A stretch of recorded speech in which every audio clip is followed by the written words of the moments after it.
session as well. All right, guys. So quick introduction of mine. So I'm Kushagra. I've been working with Dimensionless for about 2-3 years now. It's been more than 2.5 years since we have been on the block, and we've been training people on this field of data analytics. Right. I myself have a lot of experience in data science, and spent considerable amount of time in predictive analytics as well. So I'm a data science practitioner. I love exploring the upcoming technologies. I'm very enthusiastic about the future for data science, which is all about AI, machine learning, how you use analytics for various applications across various domains, various channels, and all of that is something which really excites me. Okay, so in the session today we'll try and explore a lot of R, and we'll this session primarily. So this is a kind of series which is going on. So yesterday we had the info session, right? Some of you I'm sure attended that. I see quite a few names which are common here. So again, that session was primarily about what data science is all about, and what a data scientist profile uh, has to work with, right? So when you work with data scientist profile, how do you really work with a data scientist profile? How do you what kind of skill sets are required, what kind of tools you will work with, what things are important, what are not. We also talked about various kinds of analytics. Why are we talking of data science now? What has changed? And we discussed a lot of things yesterday for about 1.5 hours, and hopefully you got to understand more into data science, right? And I tried to tell you how would you transition to data science, what all things are required to that. Some of you who might be new, we would be giving you the link to that session, the YouTube link for that session in a while, so you can you can go through that link later on. Okay, all right. Okay, now in this session, the session that we'll have now, this one is primarily about hands-on, right? So we'll not be discussing what data science is, why you should do it, what the future entails for data science. We discussed quite a bit in the yesterday's session, right? All right. This is primarily the tool-based session, and we'll be working on that, right? So here I've taken R, and that is where we'll be seeing how it works and what it is all about. So we'll be saying why use R programming, what is it all about, uh, and we'll talk about how difficult or easy it is. How a lot of people have this apprehension that R is a very difficult programming language. I'm not sure if I'll be able to cope up with it. A lot of people are from non-programming background, and they're very skeptical about tools like R, right? Then R basics. I'll give you very basics of R, what it is, how it works, why do you use it, at least so that you can get started, right? I'm assuming some of you might be knowing about it, some of you might be new, but I'll start from the scratch considering you're not aware of it. Okay. Then I'll take a case study, and then we'll start, exploring data on R. What exactly happens in data science? We'll try and do that here today. Okay. All right. Okay, so let's get started. How many of you are aware of what R programming is? On the chat window, quickly on the chat window, yes, no. How many of you are aware of data of R programming? Have you ever worked with R? Have you ever seen what R is, how it works?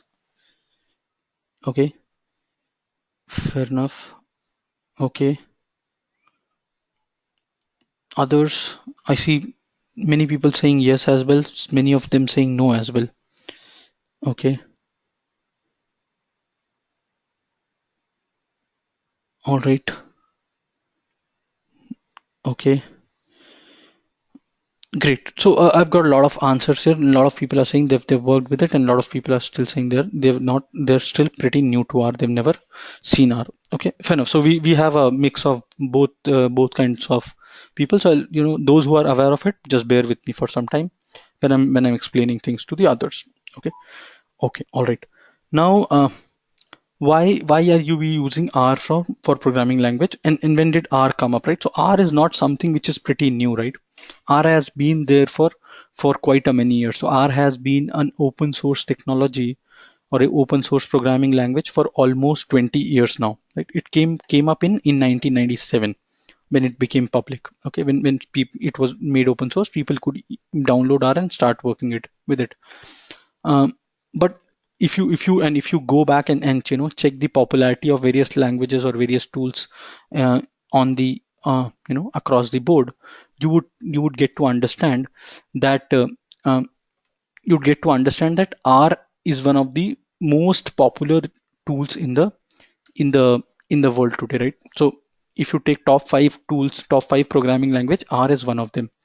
Now, R is top five in the world, but still we haven't heard of it. We haven't really worked on it. So the only reason why you have not heard about R, why you have not really although many of you have been in the IT industry, have not really heard of R. The primary reason for that is R is only a statistical programming language. Right? R is a tool which is uh, used for a lot of statistical analysis. Right? It's primarily an analysis, a tool which is used for statistical analysis. Right? So it's been used for analysis for almost 20 years, but since we have never done analysis and R was not popular because we are not doing data analytics, predictive analytics earlier. It was being used by statisticians. It was being used in the academia, but not too extensively in the industry. Okay, all right. Um, then now now that we are now that we're talking about okay, so I have a important question. So those who have not attended yesterday's session also, this is a very different topic. We primarily be doing hands-on. This is not really a session where we are giving you a lot of information. So it's not an information session. This is purely hands-on, and it has nothing to do with what happened yesterday. Okay, so don't worry on that. Okay, all right. Okay, I've just pinged you a form here on the Google on the chat window, uh, and um, those who have arrived late, those who are coming in now, can please go back and just fill the form. We would need to give you access to the lab, and for that we would need your details. Okay, all right. Now it's coming to why R is one of the most popular languages today. Only reason being that data analytics is one of the is the flavors of the season. That is where the industry is rushing towards, and everybody is trying to learn, right, and learn data science. And the most popular tool for data sciences is R programming, right? Even today, many people would say that Python is the de facto language. Python is the most important language, but the kind of statistical analysis that R can do, uh, even Python is not capable of it, right? So statistically, R is very strong. Python has uh, better implementation and better, you know, I mean, it has certain advantages in deep learning. Python scores better over TensorFlow. So its libraries in TensorFlow are a bit more developed. But having said that, R is something which is pretty easy to get into and which is easier to understand. And it's primarily a statistical tool. It's not really a programming language. So not coding from the scratch all the time. You are using a lot of inbuilt libraries, inbuilt packages, and which is helping R grow pretty fast, right? Or I mean, or R has grown pretty fast, but in the past couple of years, Python is also some is one of the time languages which is come up very strongly, primarily in the past couple of years. Okay. So when you talk of R programming, it's only a statistical tool. It is used for statistical analysis primarily, and that is why you use R programming. Okay, it is also used for data visualization, right? So R has something called ggplot2 package, which is very famous for data visualization. Plus, you have something called R Shiny, Rattle R. There are other aspects of R as well, which are used for visualization. So R has only two important applications. One is statistical analysis, and the other is the data visualization. Okay, that's where R is good at. Uh, if you compare R with other languages, say Python or Java or C++, R is not an end-to-end programming language, right? You cannot create a game in R and start working with it, right? The way you do it in C and C and Python. R has never been used for that kind of stuff. It's primarily used for statistical analysis only. Okay, clear. Now when you work with R, right? R is one language which is again open source freeware. Plus, the other good part about R is that since there is so much development which has already happened in R, a lot of organizations like Microsoft Azure, right? So they have Microsoft has a product, Microsoft Azure, where they have, they allow you to drag and drop and create, apply machine learning algorithms through that. There also they allow you to do a lot of configurations, lot of manipulations to manipulate that code. The tool, they use a lot of R there, right? SAP, if any of you are working in SAP has something called predictive analytics library. And if you see SAP PAL, there they are having this, SAP is having is allowing you to write R codes, right? You can write R programming codes as such in SAP and start working with, right? R can integrate with tools like Tableau. So Tableau has certain features. You can integrate R with Tableau, start using R programming in Tableau, and it'll work pretty well, right? So some features of R would combine with features of Tableau, and you can do better with that, right? Similarly, SAS, right, which is again a very popular tool for analysis, but only because it is a paid tool. It's a licensed tool. It's not really used, or it is. I mean, the it's primarily used in banking and finance, and yeah, other industries are not really too keen on that. Okay, because you really uh, don't want to uh, okay, you really don't want to pay a lot of money, right? Most of the organizations are trying to make sure that they are able to work with open source technology wherever possible, right? So that they can save a lot of cost. Okay, so these are certain important aspects. Now again, one more important thing I would tell you, when you work with R, right? So R as a programming language is something which is pretty easy to understand. I'll show you in a while as well. And that the one of the reason is there's something called packages. I told you these are nothing but inbuilt libraries, or libraries which have already been developed, right? So somebody has done a lot of coding already. A lot of people over a period of years and years, they have done a lot of coding. So you never have to code from the scratch. You don't have to say, okay, if I want to create a perform a linear regression on a set of data, it is just a one liner code, right? If you want to perform, say, clustering on a set of data, it's just one or two lines of code that you need to write there, right?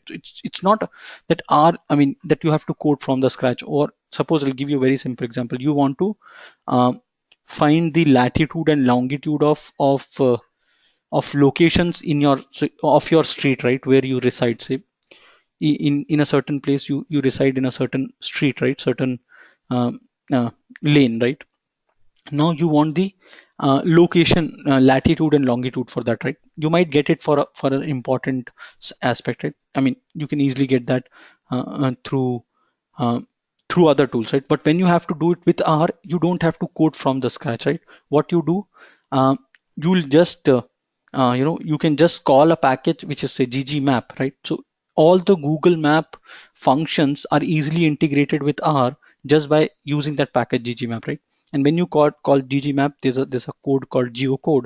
Just use that function and uh, you'll be able to work with that, right? So it's primarily like that. Okay, when you use R program, so it's pretty easy to work with. I'll show you that also in a while, if possible, how geocode works, or R basics work, right? Now let's start with R basics, right? So how packages work, we'll see in a while. All right. Okay, quick sincere request from everyone. Those who have not filled the form, please fill it. Uh, um, we would want to we would want to want to get started with it, right? So we'll just move on to the. I'll quickly show you basics. That also I would want to tell you in the session itself, or uh, in the terminal as well. I want to show you directly there. So talk about that also there. So I'd want you to fill the form. Those who have not filled. Uh, Himanshu, have people filled the form? Kushar, only 8 people have filled.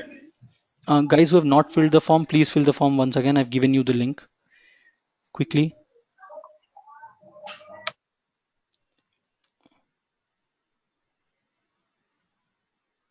The link to the form is present on the chat window. Please fill it. Okay.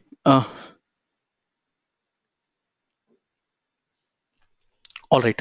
Now, I'm talking about R basics. I'll just tell you a bit of that, and then we'll start with case study. Hopefully, in the meantime, you'll be filling the Google Forms, right? Okay. Now, R basics, right? What do you mean by R? What happens in R programming? Okay. So R is primarily a console-based programming language, right? It's a console-based programming language. And what do you really mean by that? So when you work with R, you put in an input and you execute the command, the output directly gets printed on the console then and there for you, right? So when you work with console-based programming language, uh, when you work with console-based programming language, then uh, you would be able to, if you have to run a lot of scripts, multiple codes at a time, it becomes a touch difficult, right? Therefore, you use something called IDE or Integrated Development Environment, and uh, and when you work with this integrated development environment, when you work with RStudio, it'll help you, work easily. So it's primarily a GUI. It's just a graphic user interface which is helping you work with R much better, right? There are multiple IDEs available, right? RStudio is one of the famous ones and one of the easier tools to easier IDs or comfortable IDs. Although there are a lot of lot of things happening in that space also. But this is one of the most popular ones, is why I've taken that here. Okay,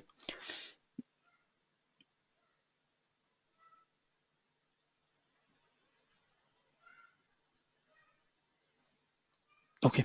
Uh, then you have something called packages. I already talked about it. So packages are nothing uh, but inbuilt, inbuilt or user created. Okay, user created libraries which hold a lot of code, which hold a uh, lot of information, and you can start using. So packages will have multiple things, right? Packages will have data sets. Packages will have functions. So a lot of functions will get added to packages. Then we have packages will have um, compiled codes. They'll have help documents. There are a lot of things which are present in packages, right? When you work with packages, there'll be a lot of things which will come along with it. Okay, you'll have compiled codes, you'll have help documents. So for every package, you have a lot of things, enough ammunition to understand how that package works and how do you really work with it, right?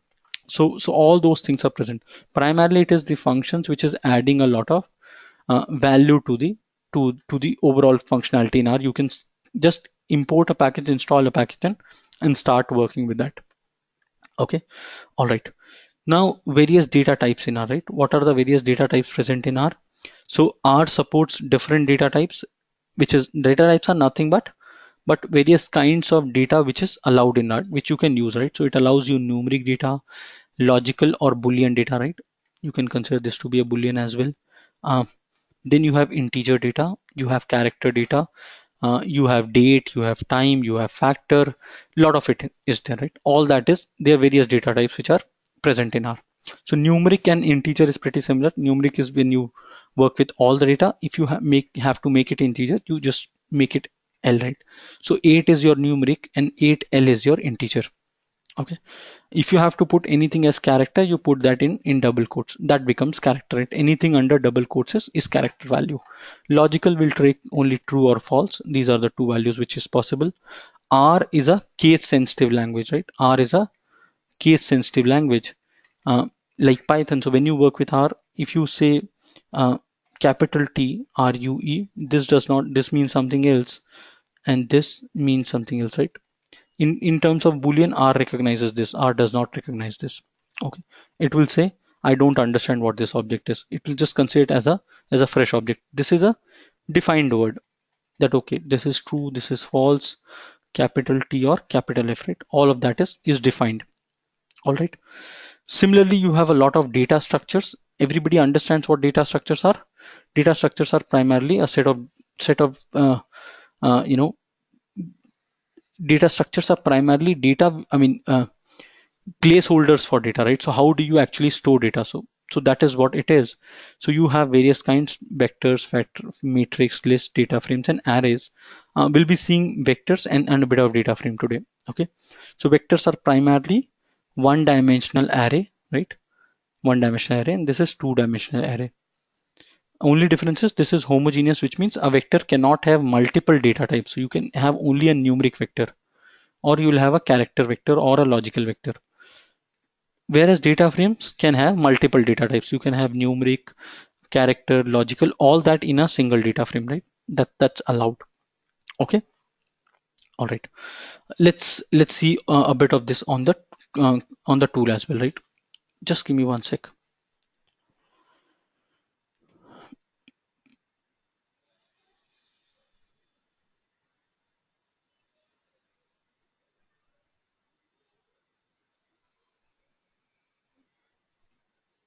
Okay. All those who have filled the form can quickly see your login IDs and passwords.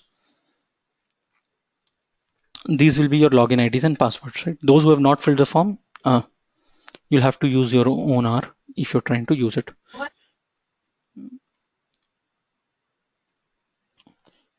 Okay. So, and the link to the lab is given here. Uh, just a second, I'll give you the link to the lab as well. Sorry. Yep. So this is a link to the lab that you need to use. Okay. I've pinged you. Sorry, I've pinged that to you on the chat window. Everyone, have you got it? Okay. This is what we are looking at, and this is what we're looking at, right? So those who have just see your name and put in the login and password, you can use login and password here. Okay. So without mail ID, how would I configure your details? Or you filled it, your name is there. I think he could do it, so that was not a problem.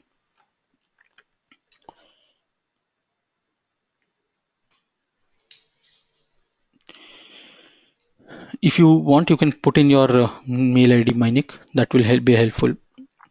Uh, all right. Okay. Everybody has got the access to the lab. Let's get started with the lab now. Okay. So you'll have to put in your login ID and password there. Okay. All right. Now we'll be working with this case study. We'll be exploring a set of data, right? And this is the data we are trying to explore today. All right. Okay. Uh, as I said, this first I'll go with the R basics and then I'll get started with the other stuff. All right. Uh, has everybody logged into the lab? Anybody who's still not logged into the lab?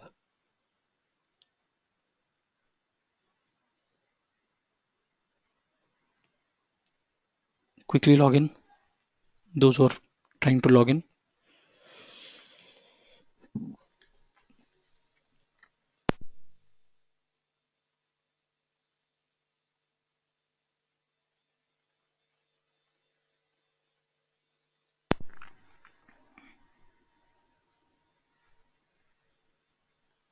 All right. So let's get started here. Okay. Uh,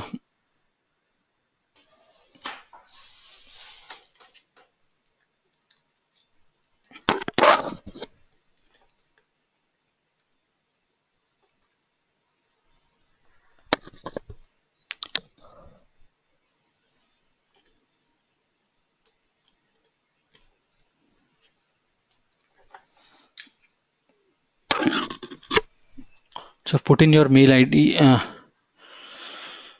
Siddesh, you can use this link.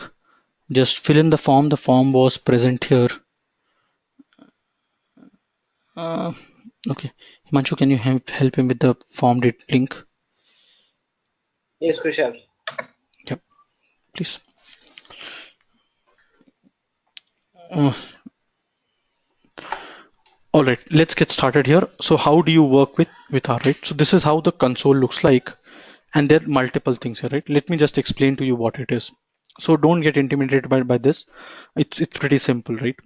So let's get started here. So this is your editor. This is your editor. This is where you write the code, right? this is your editor. This is where you'll be writing the code and you'll be executing the code, right? So once you have written the code, it could be 100 lines. You want to execute that 100 lines 100 times. You can easily do that. You don't have to type it multiple times. That's where you use the IDE or the the GUI over here.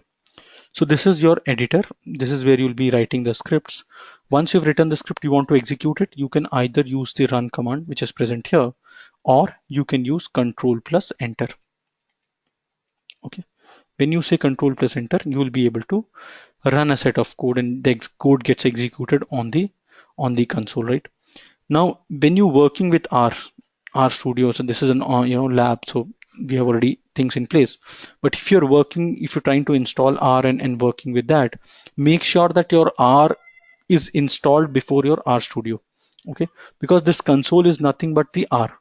So this is must, right? Once you have this R in place, this console in place, things would be fine. You'll be able to work with it, right? Or if you directly try and install R Studio, it will not get installed.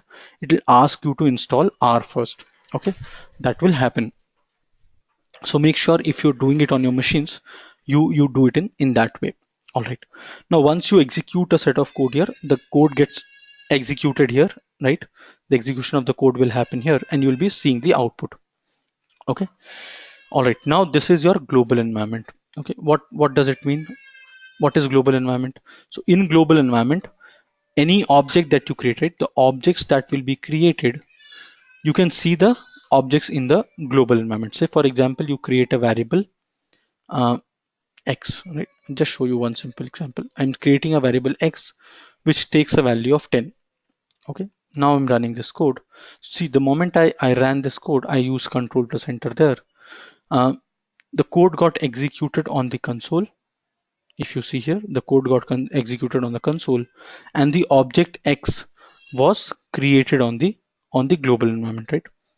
Okay. Now there might be other objects, other data sets which will come with different packages. Now currently, there are still a few packages which get loaded by default. So if I click on drop down here, you see these are a few packages which are loaded by default. You have not done anything. Whenever you use R, these will be loaded by default. Okay, by default these packages will be loaded. So objects in these packages will come by default, right? So these are certain functions, values that are in place, right? So you can use that, you can know that they are present. Okay, so there are a lot of data sets also which are present here. Okay, we'll be using that, and I'll tell you how do you exactly see that through this also. Coming back to global environment here, generally you will be working with global environment and other things will be there at the background. Okay, that's where it is used. Then this is an important aspect again here, this window.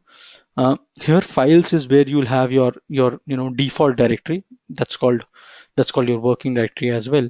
So when R has to interact with the outside world, say for example you're importing data, exporting data, cleaning data, doing all this stuff with the outside world, then there has to be a default directory, right? For example, when you download a certain file or certain data, right, from the Google, from online, right, from the net, it gets and sits into a certain place, right? That's your default directory. Similarly, this will be acting as your default directory. Okay, the files tab. Then you'll have plots. So this will show you the files which are present in the working directory, the default directory. Plots will show up what are the plots that you're generating. So you'll be generating multiple plots. You can generate a lot of plots here. You'll be able to see those plots here in the plots tab. Okay.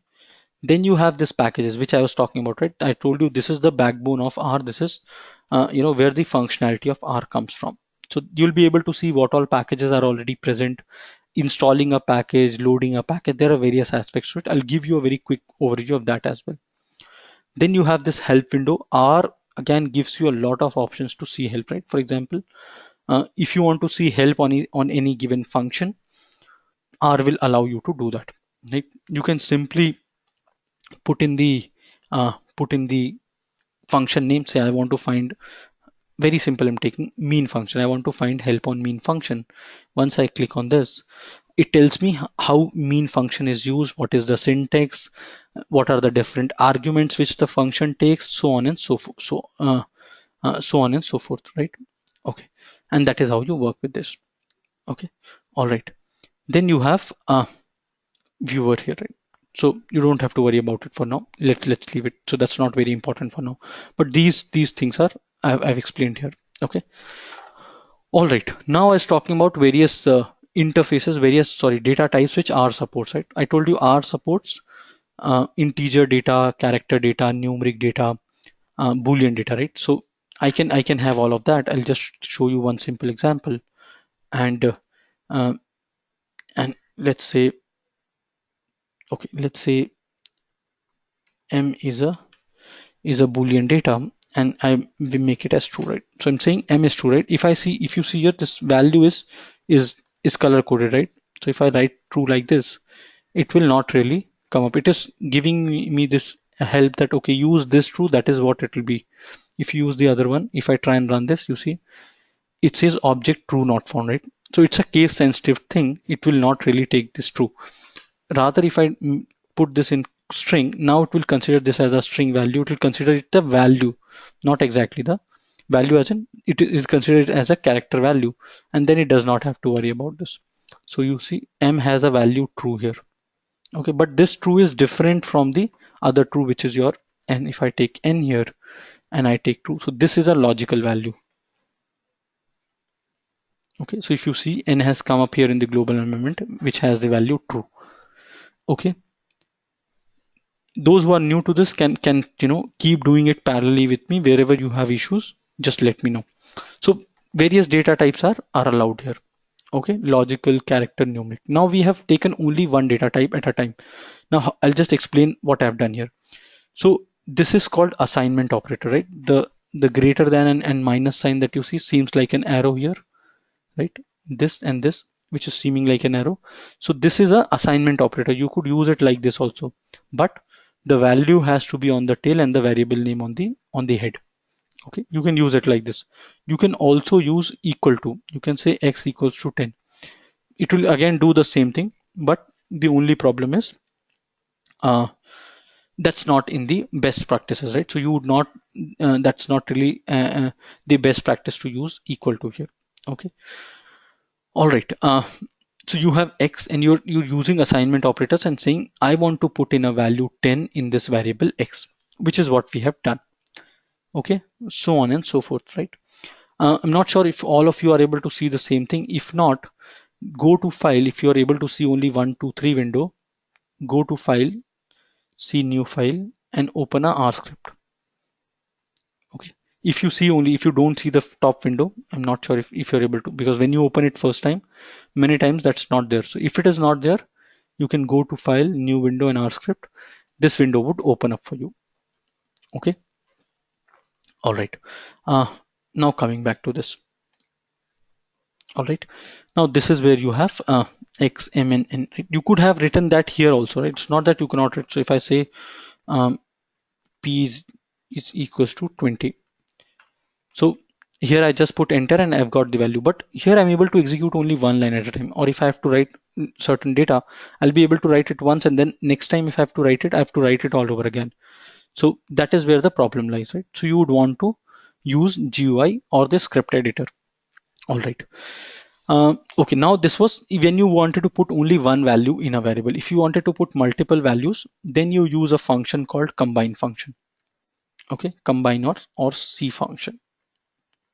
Okay, whenever you use a function in any language, in R especially, you use this parenthesis. This tells you that this is a function.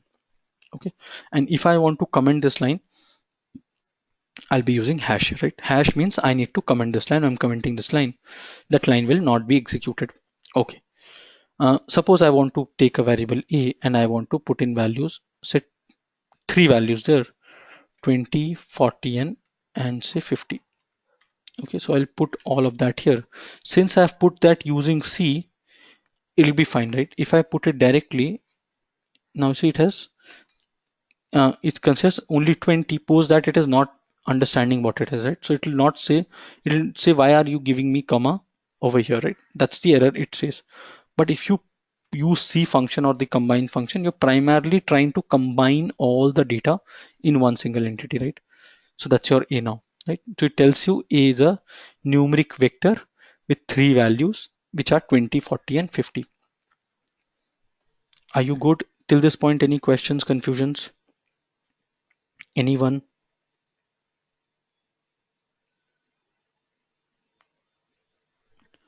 Are you able to do that on the lab?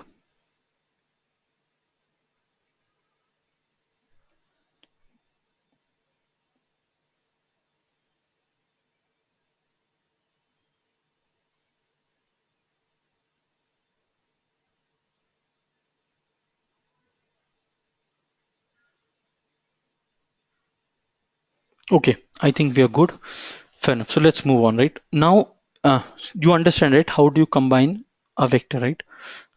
Okay, let's create a vector or create a, okay, let's create a vector. Uh, let's do one question. Create a vector which contains, okay, if you want to run multiple commands at a time, you can choose all of that. Okay, and again, do a control enter. Okay, so all of that will be run at a time. Okay, all right. So that was the question which came up. How do I run multiple commands in one go? Okay, suppose I want you to create a vector which contains, say, multiple of 4 from 1 to, say, 20.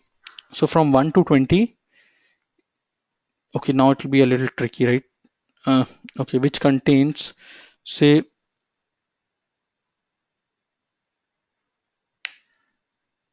okay, which contains first 5 even numbers. Let's take that first 5 even numbers. Okay, again, I'm trying to make it simpler, right?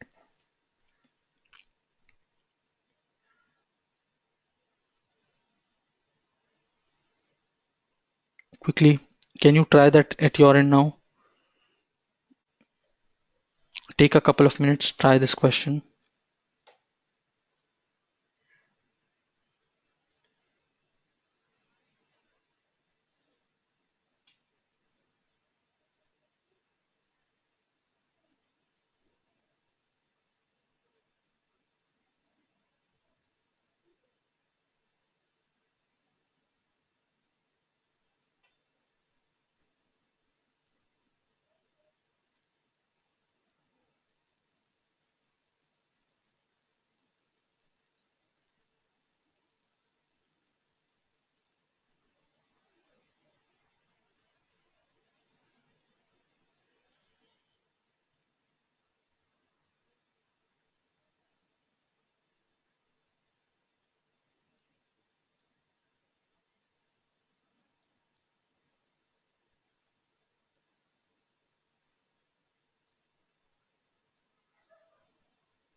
Okay, done.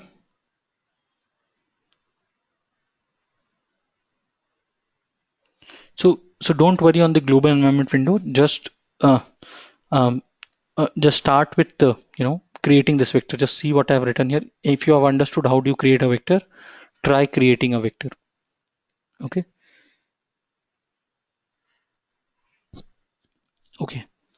All right. Now I told you R is a case sensitive language. So the C that you use has to be small c.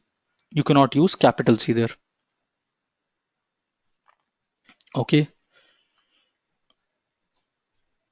We want to find first 5 even numbers, right? So what are first 5 even numbers? So I create a variable even. Here I say C. I can say 2 comma 4 comma.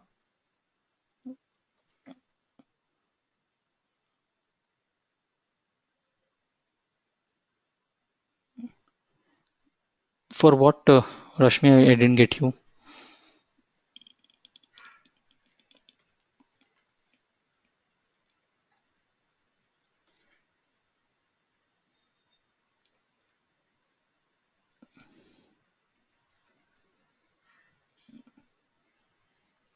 I'll talk about all of that towards the end of the session.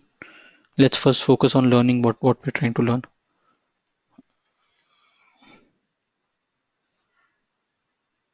Okay, so you have to use this lab. uh, this is the link that you need to use, Rashmi, and you needed to fill a use this login ID.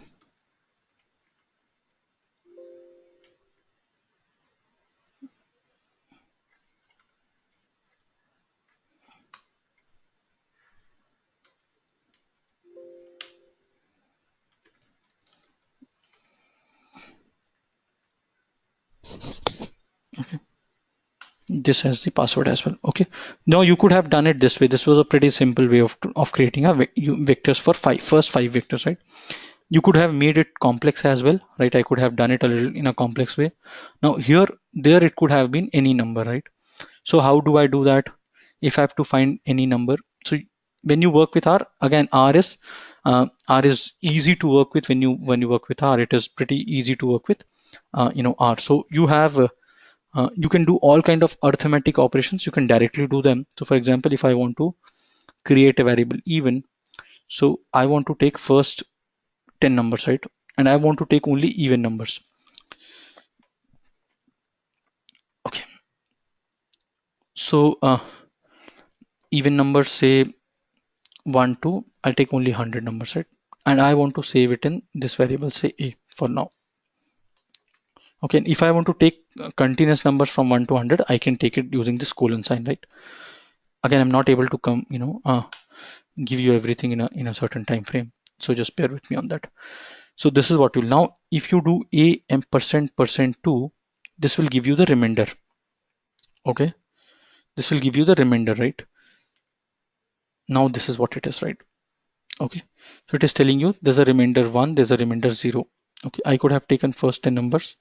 I could have said this. So a is 1 to 10. First 5 even numbers I want, right? I could have taken the count as well. So a mod 2 will give you either 1 or 0. So double percent sign actually is the modulus sign, right? So if you do use double modulus sign, so 5 mod 2, if you do, the remainder would be 1, right? So you would get the output as 1. If you do 5 mod 5, that will be 0. If you do 4 mod 2, that will again be 0, because this is divisible. There will be no remainder. Okay. Similarly, if you have to work with this, you can simply say a mod 2, and when you say a mod 2, you get 1 0 1 0 1 0 1 0, right? Now there's something called subsetting in R. What is subsetting? You're trying to extract only certain values from your data, right? Say my a has what, 1 to 10. A has values from 1 to 10, correct? I have put a as a variable which contains values from 1 to 10.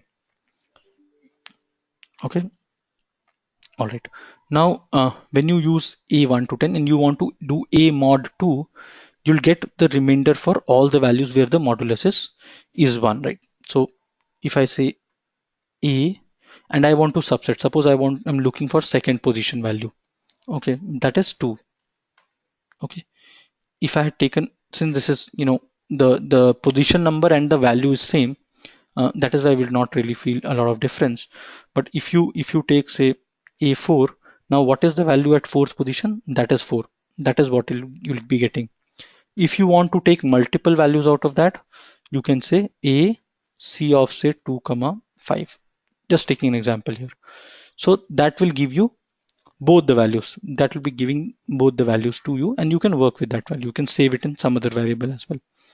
Now we wanted to find only the even values from first 10 values, right? So I've taken first 10 values in A, and I know when I do a mod 2, wherever the remainder is 0, I want that value. Okay, so if I say compare this to 0, correct? If I say a mod 2 is 0, it will be true in certain conditions and false in certain conditions. Yes or no? Correct. So it will compare each value. 1 is equal to 0? No. Right? A is having value 1. So 1 mod 2 will give you 1. 1 is equals to 0. You're trying to compare two values, right? So that will be not true. That will be false, right? So once you run this, it will be false. If you take 2, that'll be true, because 2 mod 2 will be 0. And is it equals to 0? Yes. Right? Similarly, you're doing it for A now. So it will check for all the 10 values automatically. You don't have to write a for loop here. It will take each value, compare that with 2, sorry, take divide it by 2, find the remainder and compare it with 0. So all that you are able to do in just writing 5 7 words here. Okay, 5 7 letters rather, not even words. So it's pretty simple to work with it. That is where you have more flexibility with R. All right. Now we want to subset wherever there is true, right? So you can do subsetting using true and false also. You can say A of true, uh, comma false, comma false, comma sorry, comma false, comma true, right? If you do this, right, wherever you have true, that position, which position you have true, that value will be given to you. Wherever you have false, that position will be taken from you. For example, I say B has a value of 21 to 25. Okay, let's see this. So I'm putting a value 21 to 25 in this variable B, and I'm subsetting B. I'm just showing you how this will work. So if I say this, what do you think will be the output in this case? If I run this code, as of now, it will give me an error. Why? Can somebody tell me what will be the error if I run line 19?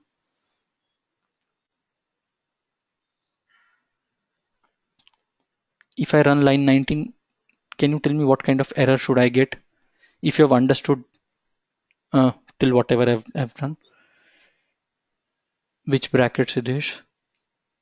Bracket is fine. You for subsetting you use square brackets.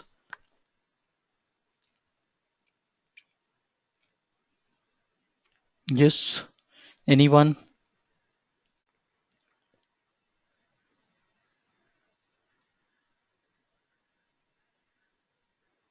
No condition applied. So see, we are trying to only subset. I have got, just look at these two lines. Okay. Okay, correct, Siddesh. So B has 21 to 25. This is one variable B.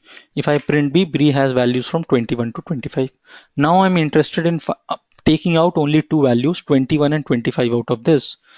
So I said wherever, in whichever position I have true, I'll get that. Whichever position I have false, that position will be dropped. Correct? Or that value will be dropped. But since I'm using multiple values, I need to use C here, isn't it? I told you whenever you're using multiple values, you have to use combine function. Otherwise, it will not allow you to take multiple function. So that was the basic error here. If I run it now, you see I get 21 and 25, which is what I was expecting. So at 21, where I have true, where there's 21, that will be true. Where I have 25, that there also I have true. In all other positions, I have false. Okay, clear on this, everyone? It's visible, right? Everyone, just change the font size a bit. Not sure if you're comfortable with that. Okay, so this is what we've got, right? So now we'll be able to get an output accordingly. Now if I have to do the same thing with this condition, if I have to do the same thing with this condition, I am interested in finding only the positive values, right? Only the even numbers. So this output of this is what? True and false, correct? If I subset A square bracket and this condition, this is equivalent to writing false, true, false, true, false, true, false, true, false, whatever. So if I write this, or if I write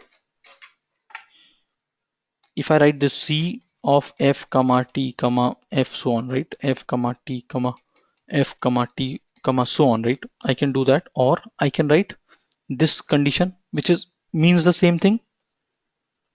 Both of that mean the same thing, yes or no? Correct? Guys with me? Anybody who's not understanding this, what I've written here, line 14, please stop me and ask.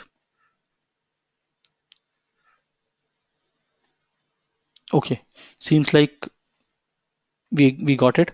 Now if you run this set of code, you get 2 4 6 8 10, which were your even numbers, right? Now A could have any value. I can make it 100, I can make it 1000, I can make it anything. I will get all the even numbers here, right? If I run this piece of code, right? So this code is kind of become universal. I don't have to worry about it. So this simple logic I've used, and I've written how much? See, I've just written one line of code. That is enough to find all even numbers, uh, between any number between, I mean, any number to any number. I can find even numbers just by writing one single line of code here.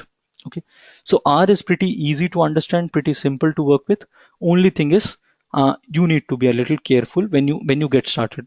Once you get started, maybe in 3-4 days, once you have the basics clear, R would be a cakewalk, right? You'll be able to do so much with R pretty easily, right?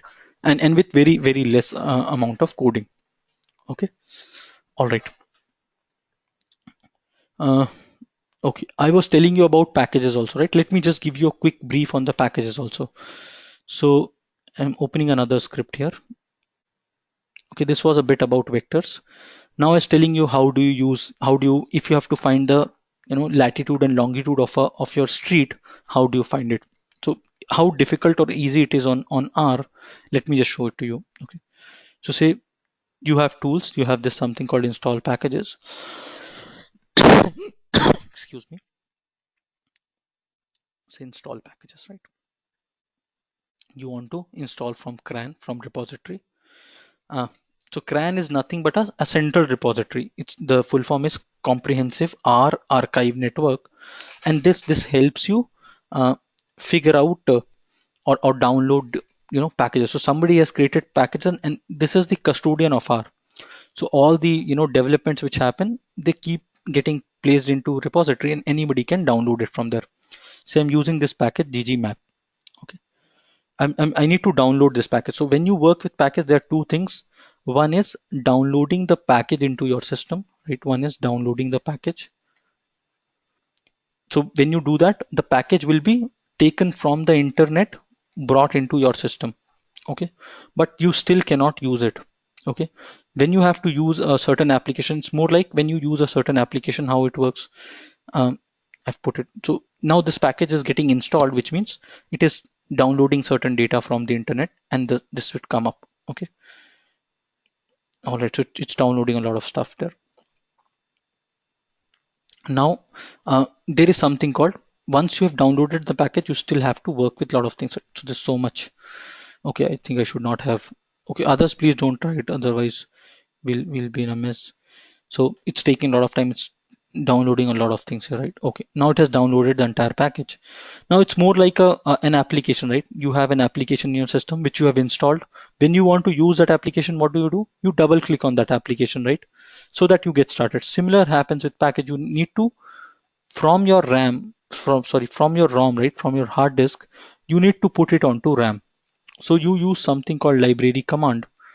You use some library command to be able to load that package into your RAM, and once it is on RAM, you'll be able to start using it. Right now, I want to check whether that is present here or not. If I say ggmap, you see ggmap has come up. Okay, earlier it was not there. All right. Now I'm just cleaning this up. So one is downloading the package, and then once you have downloaded the package, then you start. Then you have to load that package onto the uh, RAM. So I say ggmap. Okay. Once I say ggmap, you see this tick has appeared here. It was not there earlier. Once I do this, library gbmap ran, and this package is loaded. Right now, I can easily use various functions which are present in this package. I'm not getting into details. How do you see the functions and the other stuff in a set of data? But you have a lot of ways in which you can see that. And if I just the drop down here, you would see ggmap appearing here as well. Why? Because now that is also loaded. You see ggmap is loaded here, correct? Which was not present earlier. If you remember, it was not present earlier. Now it has come up. Okay, if I remove it here, if I just uncheck it, now see it will be gone from here. It's not there. Now I'm putting it back. Yeah, now the package is loaded, and that package can be used by me. Okay, there's a function called geocode, right, which can help me find the latitude and longitude of a certain location, right? So ggmap ggcode. Now it tells you location, output, what do you want, so on and so forth, latitude, longitude. So I say location is say anything, right?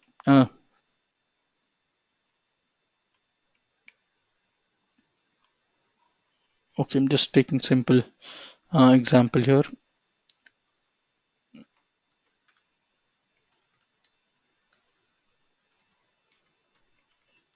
Okay, I want to know the latitude and longitude of Pune airport, right? And I want, again, these are various arguments that I have to use. I use say latlon. Now this is a function. These are various arguments to this function. How can I check that? I can go to function help, say geocode here. Now since this package is loaded, I'll be able to see the uh, help here, right? So it says geocodes a location, finds latitude and longitude using the data science toolkit or Google Maps, whatever you want. Um, Location a character vector of street address, right? And what do you want in output, right? So if I say I want only this, latlon is okay. It has to be in quotes, right? My fault. I put it like this: output is equals to latlon.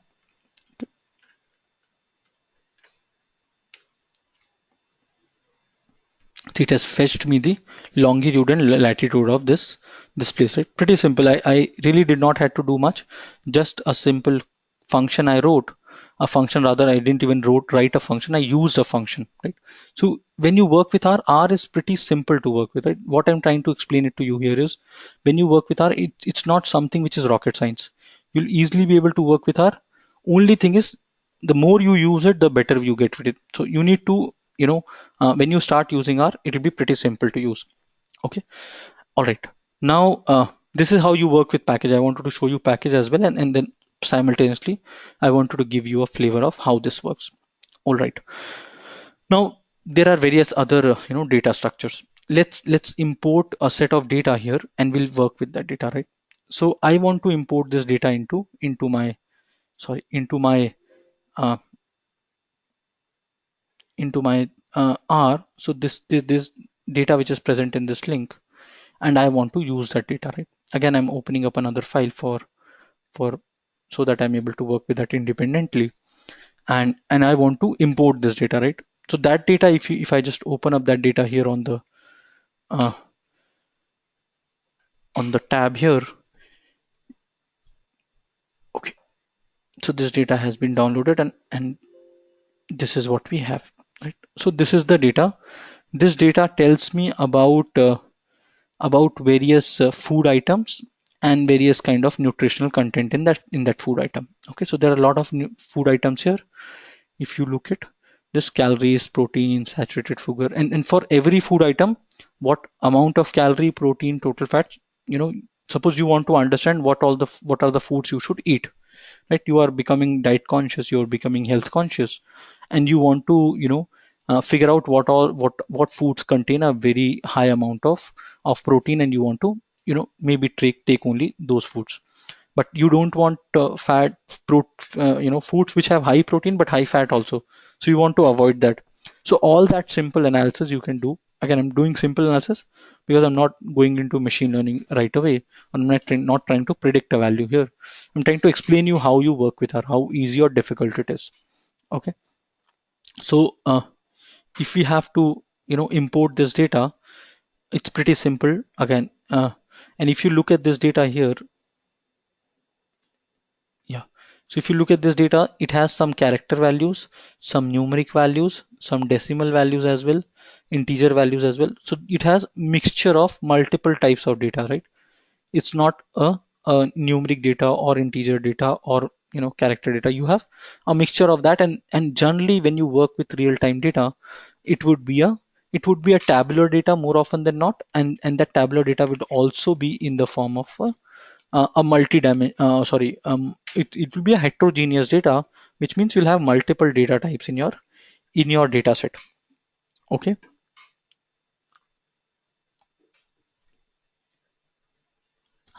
So if in that case, you when you import this data into R, again it is pretty simple. Say I want to import this data into R, and I want to call this my data. Okay. I'm saving in this into a variable data. And all right, and I can use very simple functions, a simple read.csv function. Why I'm using CSV? Because this is a CSV file, right? Uh, okay, I've given you the link to the.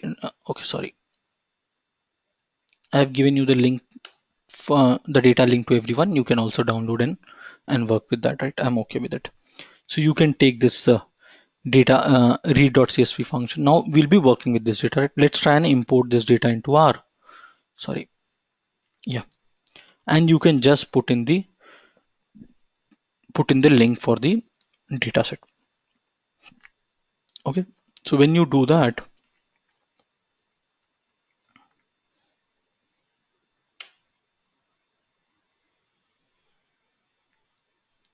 okay, just a second.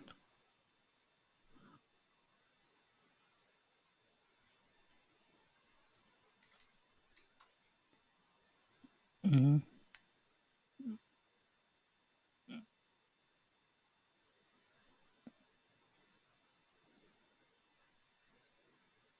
Okay, one sec. Same thing, right?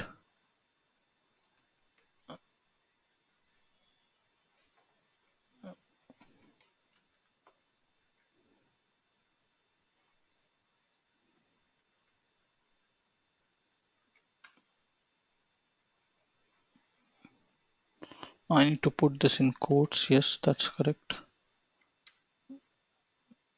Yeah, okay. So I think I was doing some error. Something was missing earlier.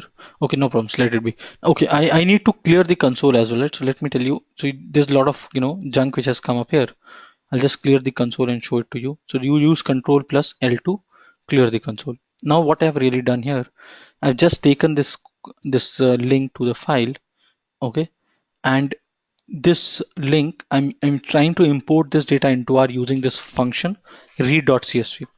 Okay, so simple read.csv is a function I'm using primarily because it's a CSV file. If it had been a data from a, say, from a SQL server, right, or it would have been a flat file like Excel file, I would have used other ways to get it done. Okay, or it would have been a statistical file. I would have used it in that manner.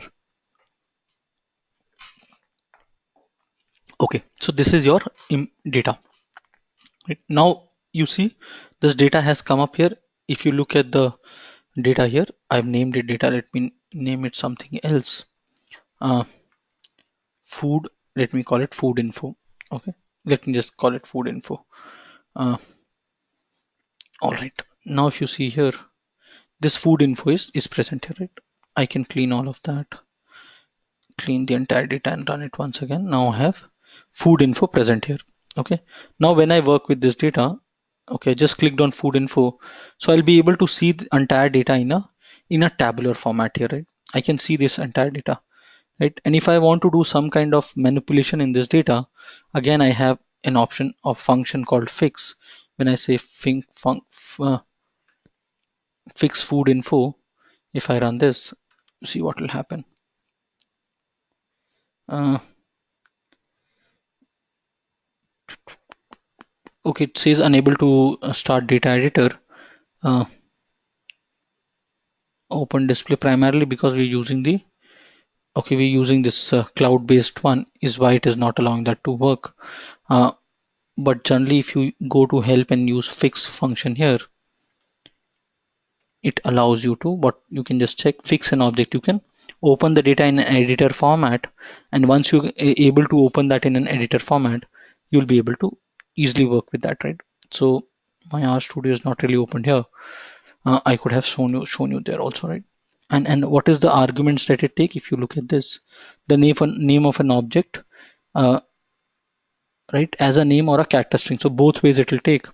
If I just try and put it in the form of a character string also, let's see if it allows. Again, it does not allow. So probably, because it is online, so it has certain restrictions. I mean, on the lab, there might be certain restrictions why it is not happening. Okay, and if you work with this RStudio here, probably you should be able to easily do that. Okay, let's just open up.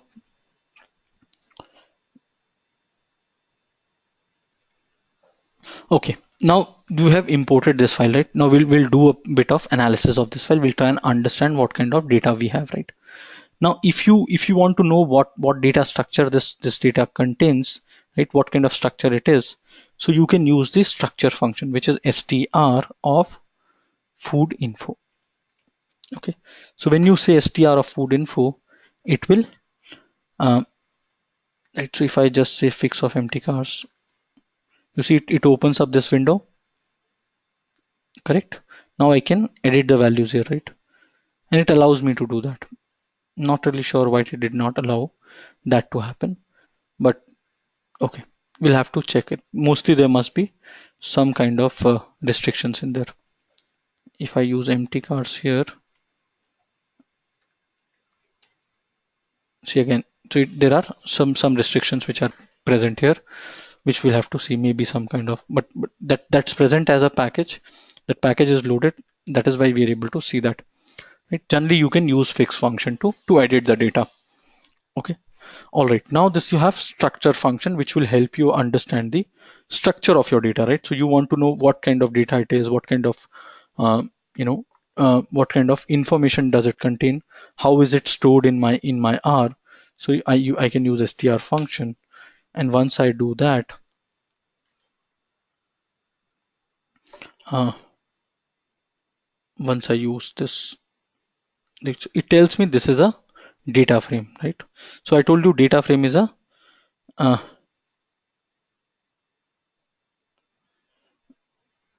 try that once again, Rashmi. Sorry, Pratiksha, you should be able to do that. Um, I also face some issue. Just do it properly. I think you should be able to do that. Shouldn't be a problem. Okay, coming back here. So this is a data frame. This is one of the data structures. I told you this is heterogeneous, which means you'll have multiple variables, multiple columns here, and uh, those columns will have multiple data types, right? So if you look at here, it is explaining each column also, right? This is integer, this is numeric, this is a factor. Okay, I don't have time to talk about factor, so I'll leave that for now. So factor is primarily used for handling categorical data. That much you can understand. So it's taking this as factors. Uh, if I want, I can edit that to a character also, right? That is certainly possible. Okay. All right. Now this is the structure function, right? Which will tell me the structure of this data. Now I want to explore this data, explore each variable one by one. Okay. I want to know. I'll try and solve a few questions, right? I'll try and see what kind of data it is, right? So if you want to do the analysis, right, for the numeric data in R, it's pretty simple. Again, you can use one single command and you'll be able to do so much more with it, right? So if you wanted to understand uh, whether the data is continuous or categorical, you can know with this also, right? So you know this is numeric data, uh, integer data, numeric data, right? All that is integer. This factor means this is a categorical data. This is considered as a categorical data. By the way, all of you understand the difference between continuous and categorical data?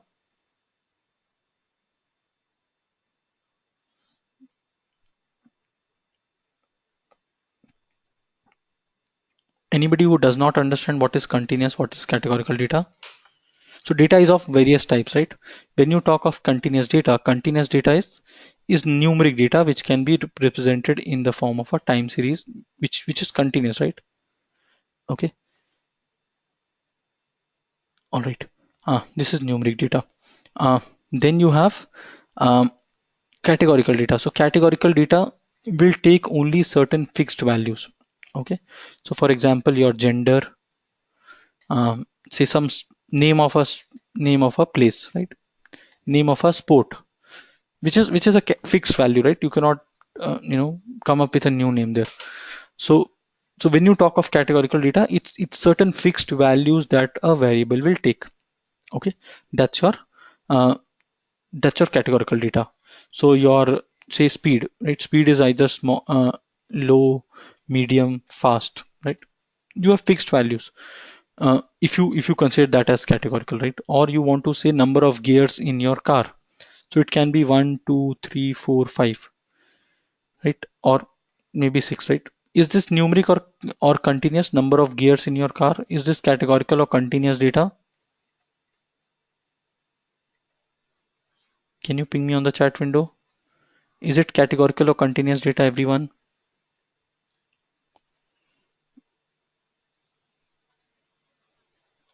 Say 1 for categorical, 2 for continuous. Just ping me 1 if you think this is categorical. If you think this is continuous, put 2. Last 10 seconds. I've got a lot of answers. Those who have not answered quickly, I would want your response. Okay, great. So I've got a lot of answers here now. Now, if you look at this, this is a categorical data. This is not a continuous data. Although this is numbers, but it is certain fixed values, right? Your number of gears cannot be 1.01. It will be either 1 or 2, 3, 4, 5 or 6, some fixed values, right? That is why we say this is a categorical data. Okay. All right. Now, when you have to work with data, you will understand whether it is categorical or continuous, and accordingly, you will do the analysis of the data, right?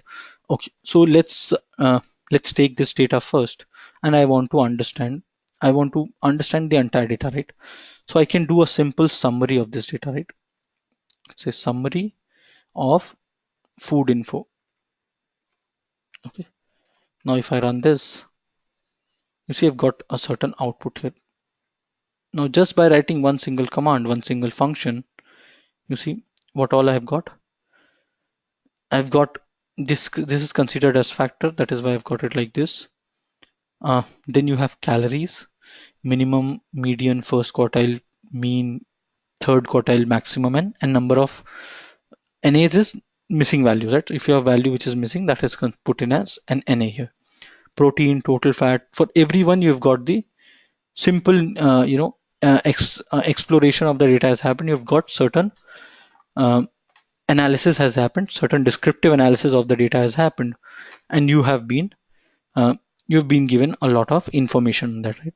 Of the entire data set, how the values are varying, right? Okay, and this will tell you about uh, you know how the data is. For say, if you want to explore variable vitamin D, it tells you that half of the data food items that you have, median is 0, right? Median is the middle value in the data. So half of the data points in our data set, for them the vitamin D percent is 0, right? The maximum vitamin D is 250, and out of say, if I know there are how many rows and columns in this data, there are 7058 rows and 16 columns, right? Correct. So this 7058 rows that we see here, okay, the 7058 rows that we see here, out of that there 2800 data points are not available. Okay, similarly for this 2700 data points are not available. NAs means the data is missing for those. Maximum value, minimum value, you can easily do the check that value, okay, for each of this. Now this is a pretty simple question. I could do it, right? Let's try and do one more question. Just give me one sec. Everybody try and explore this data uh, and understand how this is working, right? Explore each variable. You can explore one variable at a time also, and you can say summary, uh, say for example food info, and you want to explore say only one variable. Say you want to explore the protein data. Okay, so you can do that. And how you're exploring protein? By using the dollar sign. Okay, just give me one sec. I'll open up a set of questions so that you are able to work with that. Okay, all right.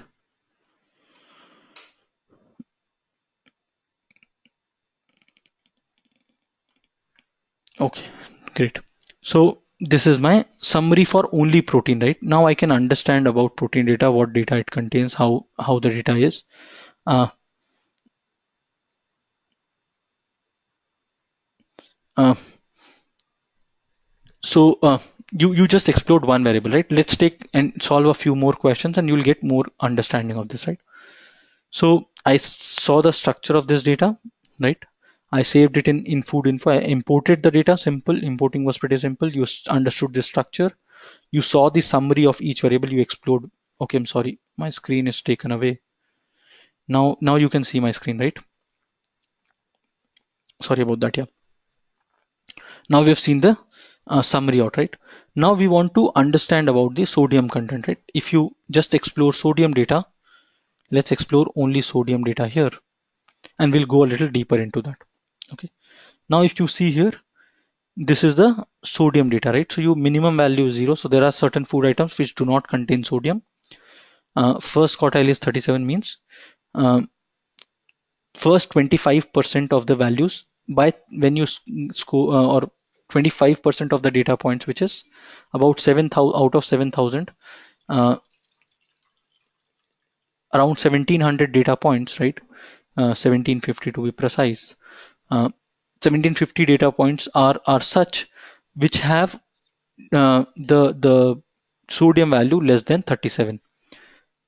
Less than 50, so 3,500 data points have less than 79.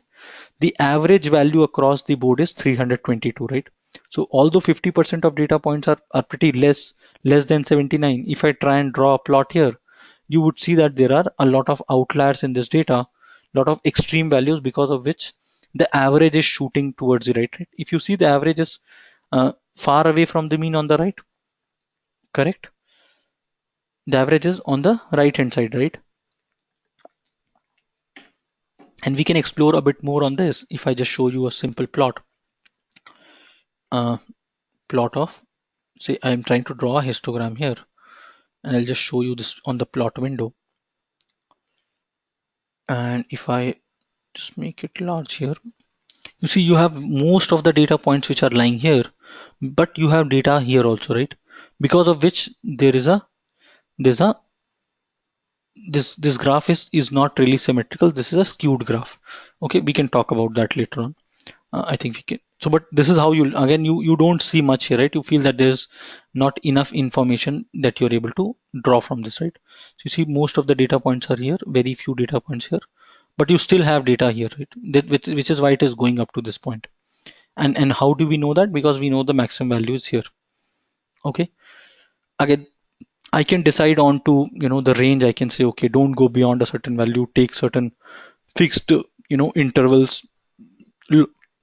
Lot of that can be done. I'll just show that to you through the help, right? I'll take various parameters within that hist function. I'll come back to that. Now here, if you see, the average is 38, maximum value is 38758, right? Now I'm curious to know which food item has got maximum sodium content. Okay, that is what I want to know. Which food item has got highest sodium value? So how do I do that?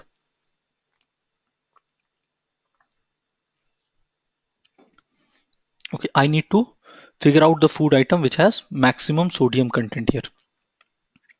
Okay, yes, how do we do that? Anybody has any idea? So we'll be taking sodium, right? Again, I was checking there in, if you remember, I was checking the value whether it is equals to 0 or not, right? Similarly, I can check whether food info $sodium, this value is equals to 38758 or not, isn't it? I want to know which food item contains this maximum value, right? Yes or no? So I can do that. Sorry. Yeah, I can do that. I can say take this value, and if I just print it for you, you'll see that this is a vector with 7,000 values, right? Now it has printed 1,000 values and omitted the rest 6,000, only because my maximum print limit is 1,000 values as of now. I can increase that pretty simply by using global options. So I can say options max.print is say 10,000 for now. Okay. Now if I just print this value max, I'm printing this value. So printing means I'm taking this value and executing that part only. So you see, now I've got all 7,058 values, right? Now I'm interested in where exactly this value is. Okay, let me just clean this up once again. Sorry, Control L, and I want to run this summary. What was the value? 38758, right? I want to compare 38758 with where exactly, in which position. This will give me the position, right? Where exactly this is, right? So I'll get true or false, true or false, true or false. That is what I will get. So if I run this, you see I'm getting output as true or false, right? Somewhere I'm getting NA as well, which means the data is not present in those positions, right? Okay. Now it's difficult. Now there's 7,000 values. I'm trying to explore where my true is, right? So it's not the best way. So how do you do that? So what R allows you, R again has a very simple function. So you can say which. Now you say which, and you run this, pass this command. So the output of this is this entire 7,058 values. When you say which command on this data, it will tell you which position is true. It will give you the position where the value is true. Okay. And I'll just show you which with in another example. So suppose I have a variable again b, which has got data set t comma t comma f comma sorry f comma f comma f. Okay. Suppose this is or comma t. That is what I've got, right? If I say which of b, which it will give me what? It will give me the positions where I have true. Okay. So it will be t, t, and t. So first position is true, second position true, and sixth position is true. Correct. Similarly, if I try and you can also try it at your end quickly. I'm not sure if I'm going a little fast now. Uh, just try it at your end. I'll just scroll this down a bit. So we have only done this summary, and then we understood food items. We're comparing this with the 38758, and we're trying to we want to know which position has this value, which food. Primarily, the objective is to find the food item which contains the maximum sodium content, right? Which is 38758 that I know. Okay. How do you go about it? So which have you now understand which how it works? Anybody who's not understood how which works?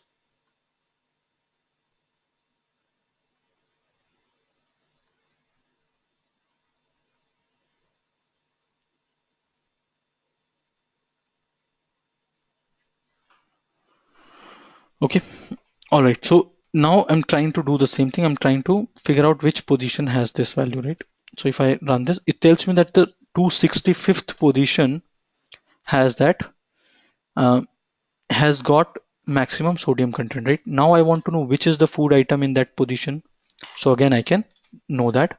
And how would I know that? So I can say simply say food info, right? Now I'm trying to subset again, right? In data frame, the subsetting works in a different way.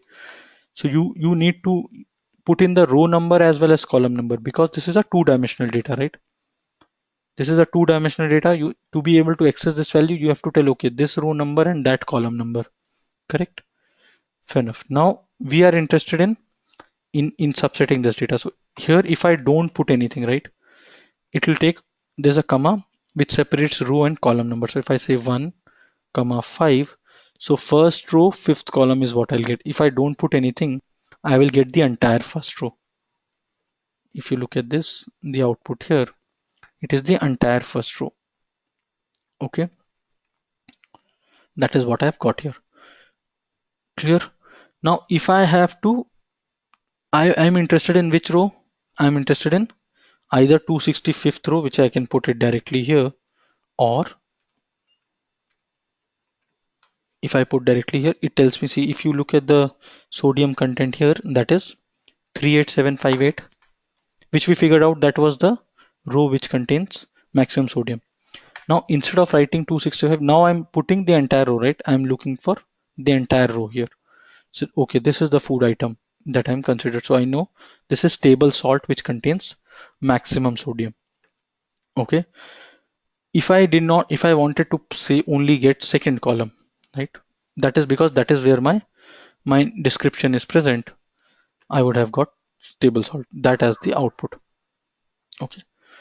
Instead of writing 265, I could have also written this entire statement, because this actually evaluates to 265, isn't it?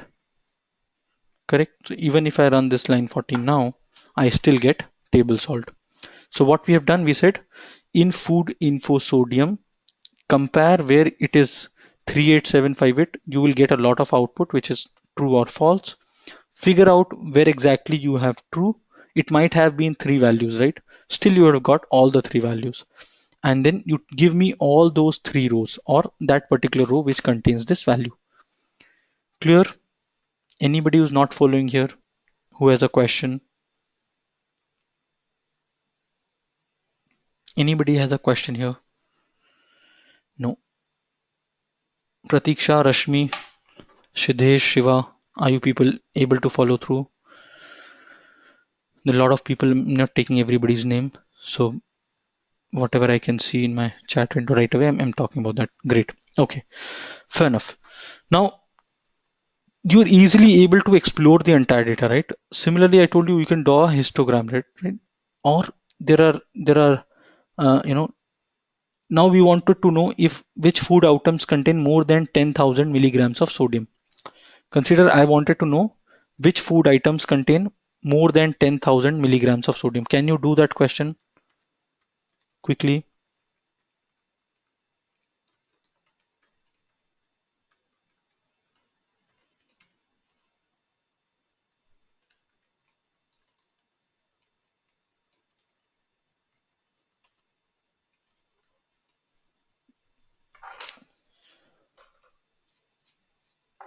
Okay, just do this question and probably I think we'll have to call it a day. It's getting a little late now.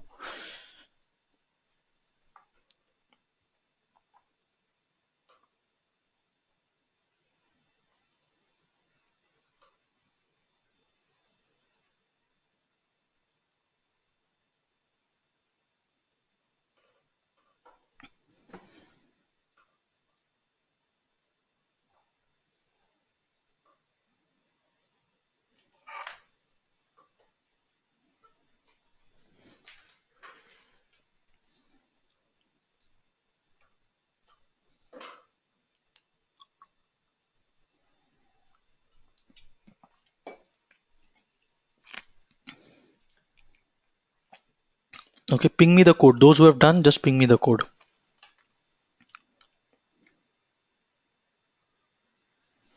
Give me the food item names as well, okay?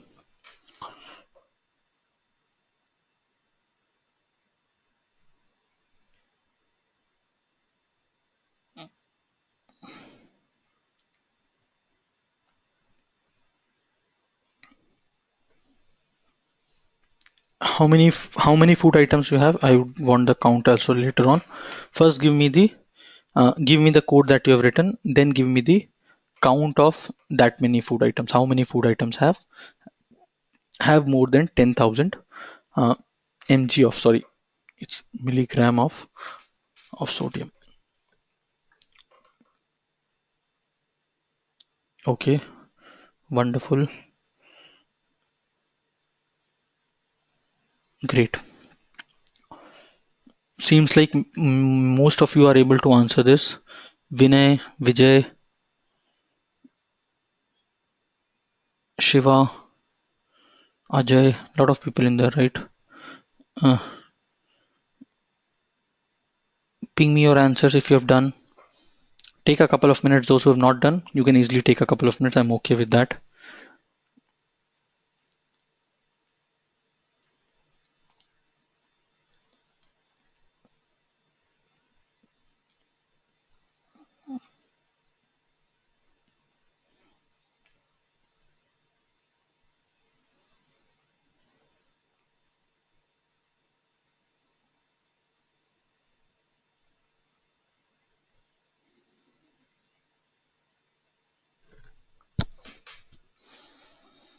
All right. So how do we do that?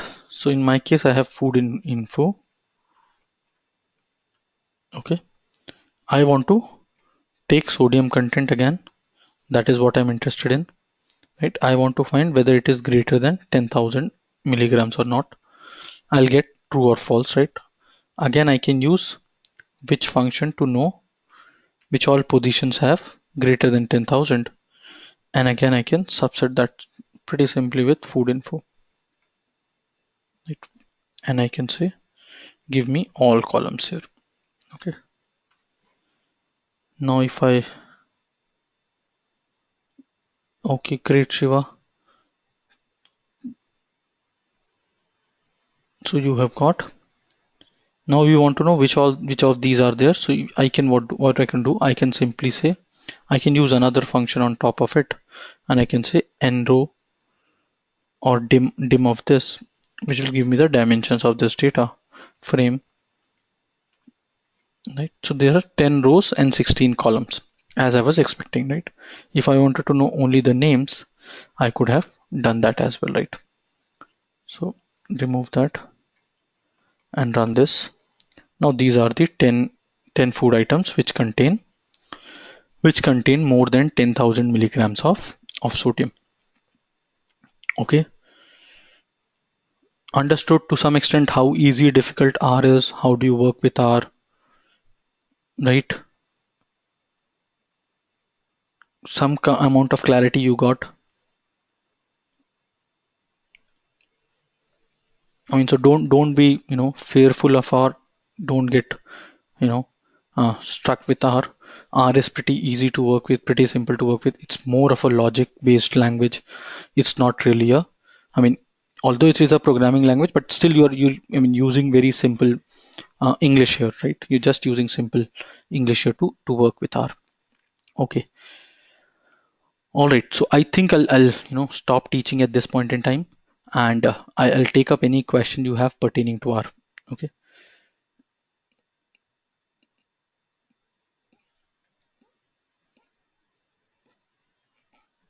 Yes. Anybody has any question? You can ping me on the chat window, or you can unmute and speak. I'm okay with that.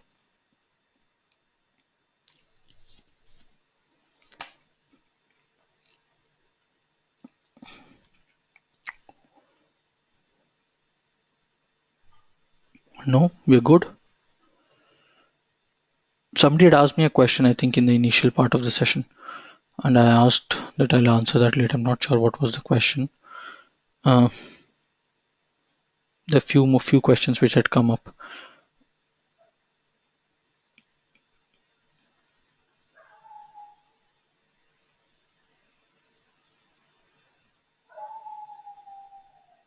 I'm not sure who had asked that question. It's difficult to figure out where exactly, with so much chat has happened since then. It's difficult to find where exactly that question was. Okay, how did I figure out there are many outliers without seeing histogram? So, okay.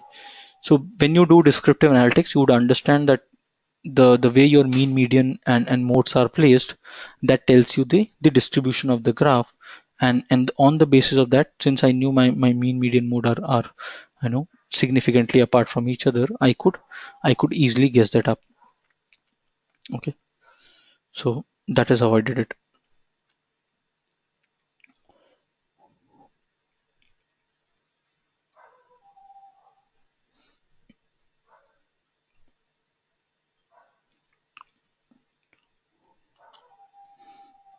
All right, any other question?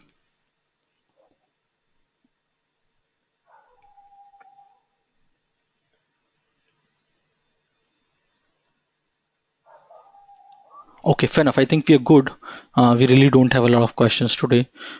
So all those of you who wish to attend, machine learning basic session that is happening tomorrow, and a couple of case studies are also happening on machine learning this week.